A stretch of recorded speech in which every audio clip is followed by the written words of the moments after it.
Hello friends, welcome to our channel latch for success. दोस्तों, आपका एक बार फिर से स्वागत करता हूं आपके अपने चैनल लच फॉर सक्सेस पे। दोस्तों देखिए, मॉडर्न हिस्ट्री का ये पार्ट 3 होगा और इस पार्ट में हम देखेंगे कि किस तरह से यूरोपियन कंपनी के बाद जब उनकी स्थापना प्लासी और बक्सर की लड़ाई के बाद उनका जो डेवलपमेंट हुआ वो किस तरह से हुआ। और हम इस वीडियो में देखिए MCQ लाए हैं और साथ ही साथ इसके डिस्कस करेंगे ऑप्शन को। अगर वीडियो अच्छी लगे, जानकारी अच्छी लगे तो दोस्तों इसको शेयर करिएगा, लाइक करिएगा और कमेंट करके हमें कुछ क्वेश्चन का आंसर भी दीजिएगा जो हम इस वीडियो के बीच में आपसे पूछेंगे। अगर इसका बेस्ट वीडियो आपका यूज करना चाहते हैं तो आप इस वीडियो को पूरा अंत तक देखिएगा। ठीक है दोस्तों, आते हैं अपने पहले क्वेश्चन पे।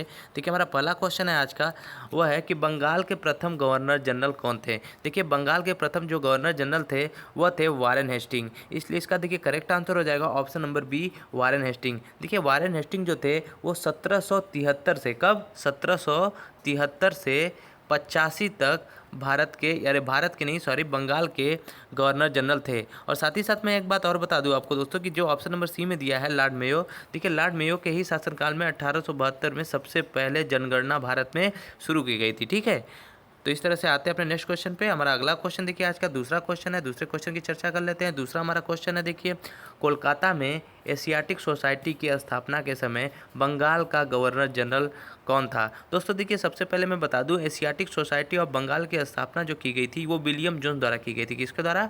विलियम जोन्स द्वारा। और कब की गई थी? देखिए की गई थी वो 1784 में। और जैसा कि हमने बताया कि जो वारेन हेस्टिंग था उसका शासनकाल 1773 से 85 तक था। कितने तक था? 1773 से 85 तक था। तो जाहिर सी बात है इसी के शासन के अंतर्गत जो है वह एशियाटिक सोसाइटी ऑफ बंगाल की स्थापना किया गया था। ठीक है, विलियम जोन्स द्वारा। इसलिए इसका करेक्ट आंसर हो जाएगा हमारा option number B, Warren Hastings. ठीक है दोस्तों, आते हैं अपने नेक्स्ट क्वेश्चन पे। देखिए आज का हमारा तीसरा क्वेश्चन क्या है, तीसरे क्वेश्चन की चर्चा कर लेते हैं। देखिए हमारा तीसरा क्वेश्चन है सुरक्षा प्रकोष्ठ। ठीक है, इसको इंग्लिश में हम रिंग फेंस भी बोलते हैं। क्या बोलते हैं? Ring fence. ठीक है, इंग्लिश वाले स्टूडेंट के लिए देखिए याद रखिएगा, रिंग फेंस कहते हैं सुरक्षा प्रकोष्ठ को।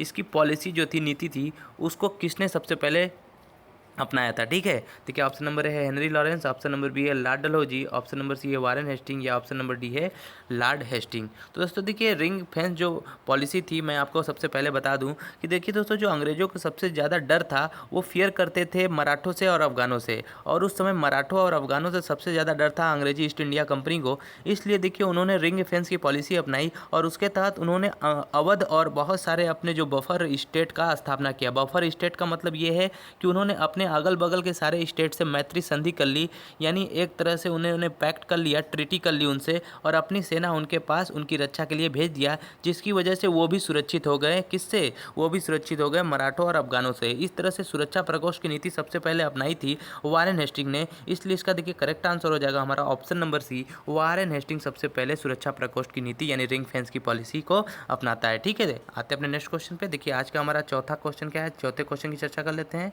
देखिए हमारा आज का चौथा क्वेश्चन है कि निम्नलिखित में से किसने बंगाल में द्वैध शासन प्रणाली समाप्त किया था। तो दोस्तों सबसे पहले आपको बताना है कि द्वैध शासन प्रणाली की शुरुआत किसने की थी। देखिए द्वैध शासन की प्रणाली जो शुरुआत की थी वो किया था रॉबर्ट क्लाइव ने। ठीक है, रॉबर्ट क्लाइव ने सबसे पहले द्वैध शासन प्रणाली की शुरुआत की थी, लेकिन इसमें आपसे पूछा है कि समाप्त किसने किया था। दोस्तों देखिए, द्वैध प्रशासन की जो समाप्ति थी वो किया था वारेन हेस्टिंग ने। इसलिए इसका देखिए करेक्ट आंसर हो जाएगा option number C, Warren Hastings. देखिए वारेन हेस्टिंग जो है वो 1772 में कोर्ट ऑफ डायरेक्टर की स्थापना करता है और कोर्ट ऑफ डायरेक्टर जो थे वो उनमें के सदस्यों ने उनको यह सुझाव दिया कि आप जल्दी से जल्दी द्वैध शासन प्रणाली को खत्म कर दीजिए। इसलिए वारेन हेस्टिंग जो है वो द्वैध शासन प्रणाली यानी डुअल एस्पेक्ट जो सिस्टम था उसको उसने खत्म कर दिया था। ठीक है, इसलिए देखिए आते हैं अपने अगले क्वेश्चन पे कि आज का में सबसे पहले देखिए यहाँ पे आपको बताना है कि द्वैध शासन का जनक किसे माना जाता है। देखिए यहाँ जनक पूछा है तो इसका जो करेक्ट आंसर हो जाएगा वो हो जाएगा हमारा ऑप्शन नंबर डी, लियोनस कर्टिस। जो लियोनस कर्टिस थे उन्होंने ही सबसे पहले 1919 भारत शासन अधिनियम 1919 के द्वारा भारत में द्वैध शासन, जिसमें प्रांतीय और दोस्तों देखिएगा इसमें प्रांतीय और आरक्षित विषय और स्थानांतरित विषय जिसको हम कहते हैं रिजर्व सब्जेक्ट और जो ट्रांसफ़र सब्जेक्ट, इन्होंने 2 सब्जेक्ट में बांट दिया था शासन को। इसलिए देखिए द्वैध शासन के जो जनक कहे जाते हैं वो कहे जाते हैं लियोनल कार्टियस। ठीक है, आते हैं अपने नेक्स्ट क्वेश्चन पे। देखिए आज का हमारा छठवां क्वेश्चन है, किस गवर्नर जनरल पर महाभियोग का मुकदमा चलाया गया था। दोस्तों आपको बताना है इनमें से कौन है जिनके ऊपर महाभियोग का मुकदमा चलाया गया था। Option number A Warren Hasting, option number B है Lord Clive, option number C है कार्नवालिस या ऑप्शन नंबर डी है लॉर्ड वेलेस्ली। दोस्तों देखिए वारेन हेस्टिंग जो था उसके ऊपर सबसे पहले 1788 से 1795 तक जो है उसके ऊपर महाभियोग का मुकदमा चलाया गया था इंग्लैंड के कोर्ट द्वारा। तो इसलिए करेक्ट इसका आंसर हो जाएगा option number A Warren Hastings. दोस्तों मैं आपको बता दूं कि देखिए जब उसकी सेवा को इंस्पेक्शन किया गया तो सभी दोषों से उसे मुक्त कर दिया गया, लेकिन वारेन हेस्टिंग ने यह सब कुछ साम्राज्य के हित के लिए किया था यह माना गया उसके कोर्ट द्वारा। लेकिन उसके अगर सही मायने में देखा जाए तो बी ए स्मिथ जो एक बहुत बड़े इतिहासकार हैं उनका मानना था कि यह निर्णय अधिक मान्य नहीं लगता है, क्योंकि उनके जो दोस्त थे वो वास्तव में दोस्त थे, लेकिन उनको अचानक संकट आ पड़ने की वजह से ब्रिटिश जो न्यायपालिका थी उनको उससे बरी कर दिया था। तो इसलिए इसका देखिए याद रखिएगा करेक्ट आंसर होगा वारेन हेस्टिंग। आते अपने नेक्स्ट क्वेश्चन पे। देखिए हमारा आज का 7वां क्वेश्चन है, भारत में न्यायिक संगठन की स्थापना किसने की थी। दोस्तों देखिए न्यायिक संगठन की जो स्थापना की थी आपको बताना है ऑप्शन नंबर है Lord Mayo, option number B है Lord Cornwallis, option number C है लॉर्ड कर्जन या ऑप्शन नंबर डी है लॉर्ड एटली। दोस्तों आपको बताना है कि भारत में न्यायिक संगठन की स्थापना किसने की थी। देखिए देखो दोस्तों जो न्यायिक संगठन थी यानी जो जुडिशियल सिस्टम था उसको लाने वाले थे लॉर्ड कार्नवालिस, इसलिए इसका करेक्ट आंसर जो हो जाएगा वो होगा हमारा ऑप्शन नंबर बी। साथ ही साथ दोस्तों मैं बता दूं लॉर्ड कार्नवालिस ही भारत के पहले गवर्नर जनरल थे जिन्होंने डीएम को यह जो है वो दिया था, अधिकार दिया था कि वह जो है न्याय का भी काम कर सकें, और एक जिला मजिस्ट्रेट यानी इसीलिए उनका उनका नाम पड़ा था जिला मजिस्ट्रेट, यानी वह न्याय का काम भी कर सकते थे। और साथ ही साथ जिला न्यायालय की भी स्थापना और साथ ही साथ जो थाना होता है उसकी भी स्थापना इन्होंने किया था। ठीक है, आते अपने नेक्स्ट क्वेश्चन में। देखिए आज का हमारा 8वां क्वेश्चन है, लॉर्ड कार्नवालिस की कब्र कहाँ स्थित है। तो दोस्तों आपको बताना है कि लॉर्ड कार्नवालिस की कब्र कहाँ स्थित है। दोस्तों ऑप्शन नंबर है गाजीपुर, ऑप्शन नंबर बी है आगरा, ऑप्शन नंबर सी है दिल्ली, ऑप्शन नंबर डी है बलिया। दोस्तों देखिए लॉर्ड कार्नवालिस जो हैं उनका जो कब्र है वो गाजीपुर में है। कहाँ पे है? गाजीपुर में, इसलिए इसका करेक्ट आंसर हो जाएगा ऑप्शन नंबर ए गाजीपुर। ठीक है दोस्तों, आते हैं अपने 9वें क्वेश्चन पे। 9वें क्वेश्चन की चर्चा कर लेते हैं आज। देखिए लॉर्ड डलहौजी की विलय नीति का प्रथम शिकार कौन सा राज्य हुआ था। दोस्तों बताना है लॉर्ड डलहौजी जो थे उनका शासनकाल कब से चला था। देखिए 1848 से 1856 तक शासनकाल चला था। दोस्तों ये शासनकाल याद रखिएगा, ये बहुत महत्वपूर्ण होता है क्योंकि बीच में इसके जो युद्ध हुए हैं उनसे भी क्वेश्चन आता है कि किनके शासनकाल में यह युद्ध हुआ था। तो दोस्तों 1848 से 1856 तक करीब 8 साल तक इन्होंने शासनकाल गवर्नर जनरल के रूप में चलाया था। और इन्हीं के काल में सबसे पहले रेलवे की भी स्थापना की गई थी, और रेलवे सबसे पहले चला था यहाँ से 1853 में मुंबई से ठाणे के बीच सबसे पहले इन्हीं के शासनकाल में ट्रेन चला था, ये भी याद रखिएगा। और साथ ही साथ राज्य हड़प नीति जिसके अंतर्गत जो पहला शिकार हुआ था देखिए वो हुआ था सतारा, इसलिए इसका करेक्ट आंसर हो जाएगा हमारा ऑप्शन नंबर बी। सतारा जो था वो पहला राज्य था जो कि राज्य नीति का शिकार हुआ था। ठीक है डलहौजी के। ठीक है, आते हैं अपने नेक्स्ट क्वेश्चन पे। देखिए हमारा आज का 10वां क्वेश्चन है। 10वें क्वेश्चन की चर्चा कर लेते हैं। दोस्तों देखिए जेम्स एंड्रू रैमजे भारत के किस गवर्नर जनरल का वास्तविक नाम था। दोस्तों देखिए जो भारत में गवर्नर जनरल आते थे उनका जो निक नेम होता था कभी कभी उसी के नाम से उनको जाना जाने लगा था, लेकिन जेम्स एंड्रू रैमजे जो थे उनको उनका वास्तविक एक व्यक्ति थे जो गवर्नर जनरल भी भारत के थे, उनका जो नाम था वो असली नाम था जेम्स एंड्रू रैमजे। तो आपको बताना है किनका उनमें से नाम था। देखिए जो लॉर्ड डलहौजी थे उन्हीं का नाम जेम्स एंड्रू रैमजे था, इसलिए इसका करेक्ट आंसर हो जाएगा option number D Lord Dalhousie. साथ ही साथ मैं आपको बता दूं दोस्तों कि लॉर्ड कर्जन जो थे उन्होंने ही सबसे पहले फूट डालो और राज करो की नीति अपनाई थी, फूट डालो और राज करो की नीति अपनाई थी, इसलिए देखिए याद रखिएगा इसको भी। साथ ही साथ लॉर्ड कैनिंग को भी याद रखिएगा, ये भारत के प्रथम वायसराय कहे जाते हैं, भारत के प्रथम वायसराय कहे जाते हैं, इसलिए सबको आप साथ में याद रखते हुए चलिएगा। देखिए आते हैं अपने 11वें क्वेश्चन, आज के 11वें क्वेश्चन पे आ जाते हैं। 11वें क्वेश्चन की चर्चा कर लेते हैं। देखिए 11वां क्वेश्चन हमारा है, निम्न में से कौन एक भारत का प्रथम वायसराय था। जैसे देखिए दोस्तों हमने अभी अपने पिछले क्वेश्चन में आपको बताया कि भारत का प्रथम वायसराय कौन है, तो आप इसका आप हमें आंसर कमेंट सेक्शन में करके बताइएगा। ठीक है, आते हैं तब तक के लिए 12वें क्वेश्चन पे। आज के 12वें क्वेश्चन को देख लेते हैं। देखिए भारत में किस गवर्नर जनरल ने दास प्रथा का अंत किया था। दोस्तों देखिए, आपको सबसे पहले मैं बता दूं कि जो दास प्रथा का वो अंत किया गया था, वो किया गया था 1843 में। भारत में दास प्रथा का अंत जो किया गया था पूर्ण रूप से, वो किया गया था 1843 में। और देखिए दोस्तों, 1843 में जो शासनकाल चल रहा था, वो चल रहा था लॉर्ड एलनबरो का। किसका चल रहा था? Lord Ellenborough. इसलिए इसका करेक्ट आंसर हो जाएगा ऑप्शन नंबर बी। और साथ ही साथ दोस्तों बता दूं कि लॉर्ड एलनबरो के ही शासनकाल में सबसे पहले रविवार की छुट्टियों को भी मान्यता प्रदान की गई थी। यानी सबसे पहले रविवार की छुट्टियां जो शुरू की गई थी, वो लॉर्ड एलनबरो के ही शासनकाल में किया गया था। इसलिए याद रखिएगा, इस तरह से इसका करेक्ट आंसर होगा लॉर्ड एलनबरो। और साथ ही साथ मैं आपको दोस्तों बताता चलूँ, आते हैं दोस्तों अपने अगले क्वेश्चन पे, जो कि आज के हमारा 13वां क्वेश्चन है। 13वें क्वेश्चन की चर्चा कर लेते हैं। देखिए, हमारा 13वां क्वेश्चन है, वह कौन व्यक्ति था जिसने भारत में पहली बार जनसंख्या की जनगणना करवाई थी? दोस्तों सबसे पहले मैंने आपको बताया था पहले ही क्वेश्चन में, लेकिन मैं फिर से आपको बता दूं कि भारत में सबसे पहले जो जनगणना शुरू की गई थी, वो शुरू की गई थी 1872 में। देखिए, ये दोस्तों नियमित जनगणना नहीं थी, क्योंकि नियमित जनगणना जो शुरू की गई थी, वो की गई थी 1881 में लॉर्ड रिपन के शासनकाल में। लेकिन इसमें सबसे पहले पूछा है कि कब की गई थी जनगणना, तो दोस्तों सबसे पहले की गई थी 1872 में, और वह उस वक्त शासनकाल चल रहा था लॉर्ड मेयो का। इसलिए इसका करेक्ट आंसर हो जाएगा Lord Mayo, option number C. और दोस्तों मैं एक बात और बता दूं, लॉर्ड मेयो ही एकमात्र ऐसा गवर्नर जनरल था जिसकी हत्या उसके ही शासनकाल में की गई थी शेर खां अफरीदी द्वारा, जो कि अंडमान निकोबार जेल में बंद था। और जब लॉर्ड मेयो वहाँ पर भ्रमण के लिए जाता है, तभी यानी घूमने के लिए, ट्रेवल करने के लिए वहाँ जाता है अंडमान निकोबार की हवा लेने के लिए, तभी लॉर्ड मेयो की हत्या जो है शेर खां अफरीदी नामक युवक द्वारा कर दी जाती है। दोस्तों इस तथ्य को भी याद रखिएगा, ये क्वेश्चन पीसीएस में पूछा हुआ था। चलते हैं अपने नेक्स्ट क्वेश्चन पे, जो कि आज हमारा 14वां क्वेश्चन है। इल्बर्ट बिल जो विवाद था, वो किससे संबंधित था? ये क्वेश्चन में पूछ रहा है। Lord Mayo option number A है, Lord Dalhousie option number B में है, ऑप्शन नंबर सी है लॉर्ड रिपन, या ऑप्शन नंबर डी है लॉर्ड हेस्टिंग। दोस्तों जो इल्बर्ट बिल था, वो जजों की नियुक्ति से संबंधित था। पहले मैं बता दूं, तो जजों की नियुक्ति से संबंधित था। यह जो है रिपन के शासनकाल में हुआ था, रिपन के शासनकाल में हुआ था। और मैं आपको बता दूं कि 1881 के आसपास रिपन के शासनकाल में इल्बर्ट बिल आया था। और इल्बर्ट बिल में रिपन का मानना था कि भारतीय जजों की भी नियुक्ति करनी चाहिए, लेकिन इंग्लैंड के प्रशासन की तरफ से इस बात का इनकार कर दिया गया, और साथ ही साथ इल्बर्ट बिल को वापस कर दिया गया। देखिए, इसलिए इसका करेक्ट आंसर हो जाएगा लॉर्ड रिपन जो था, इससे संबंधित था, option number C correct answer हमारा हो जाएगा। दोस्तों चलते अपने नेक्स्ट क्वेश्चन पे। देखिए, आज का हमारा 15वां क्वेश्चन है, किसे स्थानीय स्वायत्त शासन का जनक माना जाता है? दोस्तों बताना है आपको कि स्थानीय स्वायत्त शासन का जनक किसे माना जाता है। ऑप्शन नंबर ए है Lord Dalhousie, option number B है Lord Hasting, option number C है लॉर्ड कर्जन, या ऑप्शन नंबर डी है लॉर्ड रिपन। दोस्तों देखिए, स्थानीय स्वायत्त शासन का जनक का मतलब है कि स्थानीय स्तर पे उसने बहुत सारे सुधार किए थे, जिससे कि लोगों के जीवन में एक सुविधा बनी थी, और सारे वस्तुओं को और लोगों को परस्पर उसने मिलाया था आपस में। एक तरह से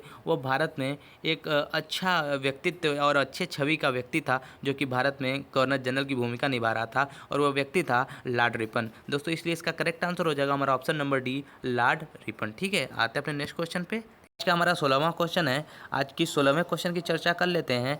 देखिए, 16वां क्वेश्चन है कि भारत में कर्जन के प्रशासन की तुलना औरंगजेब से किसने की थी? आपको बताना है दोस्तों कि औरंगजेब की जो तुलना की थी कर्जन से, वो किसने की थी। ऑप्शन नंबर ए है बीजी तिलक, ऑप्शन नंबर बी है जीके गोखले यानी गोपाल कृष्ण गोखले, और ऑप्शन नंबर सी है दादा भाई नौरोजी, ऑप्शन नंबर डी है एनी बेसेंट। दोस्तों देखिए, जो कर्जन थे, वह भारत में फूट और डालो और राज करो की नीति से संबंधित थे, और इसीलिए औरंगजेब से उस तुलना की थी जी के गोखले ने, यानी गोपाल कृष्ण गोखले ने सबसे पहले भारत में कर्जन के प्रशासन की तुलना औरंगजेब से की थी। इसलिए देखा, इसका करेक्ट आंसर हो जाएगा हमारा ऑप्शन नंबर बी, जी के गोखले। ठीक है दोस्तों, आते हैं अपने अगले क्वेश्चन पे।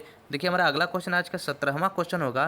देखिए, हमारा 17वां क्वेश्चन है, फूट डालो और राज्य करो की नीति अपनाई गई थी। दोस्तों अभी हमने प्रीवियस क्वेश्चन में आपको इसका आंसर बताया है कि फूट डालो और राज्य करो की नीति किसने अपनाई थी, इसलिए इस क्वेश्चन का आंसर आप कमेंट सेक्शन में करके बताएंगे। चलिए हम दोस्तों देखेंगे कमेंट में आपके आंसर को, और उसका रिप्लाई भी करेंगे। देखते हैं अपने अगले क्वेश्चन को। हमारा देखिए नेक्स्ट क्वेश्चन है, वो है 18वां नंबर का क्वेश्चन है, उसकी चर्चा कर लेते हैं। देखिए, बंगाल का विभाजन किसके शासनकाल में किया गया था। दोस्तों देखिए बंगाल का विभाजन, सबसे पहले मैं बता दूं कि बंगाल का जो विभाजन किया गया था वो किया गया था 1905 में। इसलिए मैंने आपको बताया कि देखिए दोस्तों याद रखिएगा, सन के साथ साथ ये भी याद रखिएगा उस समय किसका शासनकाल चल रहा था। दोस्तों देखिए भारत में बंगाल में उस वक्त जो है भारत का गवर्नर जनरल जो था वो था हमारा लॉर्ड कर्जन। कौन था? Lord Curzon. इसलिए इसका देखिए करेक्ट आंसर हो जाएगा हमारा option number B, Lord Curzon. ठीक है, बंगाल का विभाजन किसके शासनकाल में हुआ था? Lord Curzon. और बंगाल के लोगों ने इसका विरोध जो है वो देखिए बंगाल छोड़ो और भारत छोड़ो के नारों के साथ किया था। बंगाल छोड़ो के साथ साथ किया था, जो कि अंग्रेजों के खिलाफ इन्होंने विद्रोह के साथ किया था। ठीक है, आते हैं अपने नेक्स्ट क्वेश्चन में, जो कि आज का 19वां नंबर क्वेश्चन है। देखिए 19वां नंबर हमारा क्वेश्चन है कि कौन भारत का एकमात्र यहूदी वायसराय था। आपको बताना है दोस्तों, देखिए जो यहूदी, देखिए क्रिश्चियन बाकी जो थे वो क्रिश्चियन थे, लेकिन आपको यहूदी किस बताना है कि यहूदी कौन थे। देखिए दोस्तों आपको मैं बता दूं कि बाकी जो वायसराय थे या गवर्नर जनरल थे वो क्रिश्चियन थे, जबकि यह जो था वो यहूदी था। ये पर्सियन से भी रिलेटेड रखता है, तो देखिए याद रखिएगा। इसलिए देखिए यहूदी जो वायसराय था वो एकमात्र वायसराय था लॉर्ड रीडिंग, जो कि ऑप्शन नंबर सी में है। इसलिए देखिए इसका करेक्ट आंसर हो जाएगा option number C, Lord Reading. ठीक है दोस्तों, अपने नेक्स्ट क्वेश्चन की चर्चा कर लेते हैं। देखिए हमारा अगला क्वेश्चन है, वर्नाकुलर प्रेस एक्ट कब पारित किया गया था। दोस्तों ये वेरी इंपॉर्टेंट क्वेश्चन है। ये यूपी पीसीएस में कई बार क्वेश्चन पूछ चुका है, और साथ ही साथ देखिए रेलवे में भी ये क्वेश्चन पूछा गया है।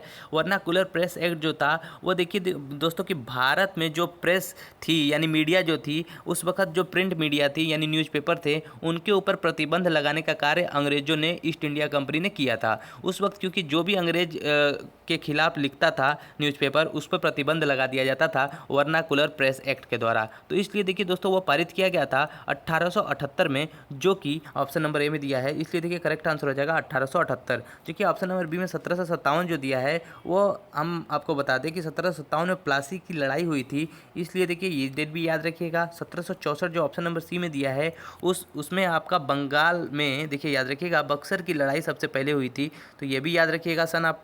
और 1885 जैसा कि आप जानते हैं कि कांग्रेस की स्थापना जो हुई थी वो 1885 में ही हुई थी। 28 दिसंबर 1885 में आईएनसी यानी इंडियन नेशनल कांग्रेस की स्थापना हुई थी। ठीक है दोस्तों, चलिए आते हैं अपने नेक्स्ट क्वेश्चन पे। अगर आप इस तरह से याद रखेंगे तो बार बार रिपीट करके आपके माइंड में हमेशा के लिए वो क्वेश्चन सेट हो जाएगा। ठीक है दोस्तों, आते हैं अपने नेक्स्ट क्वेश्चन पे। हमारा आज का 21वां नंबर क्वेश्चन है, सहायक संधि स्वीकार करने वाला प्रथम भारतीय शासक कौन था। दोस्तों सहायक संधि, पहले मैं बता दूं कि सहायक संधि जो चलाया गया था वह चलाया गया था 1798 से 1805 के आसपास वेलेजली द्वारा, लॉर्ड वेलेजली द्वारा। ठीक है, याद रखिएगा सहायक संधि का जनक कौन था? Lord Wellesley. और साथ ही साथ 1798 से 1805 उसका शासनकाल था।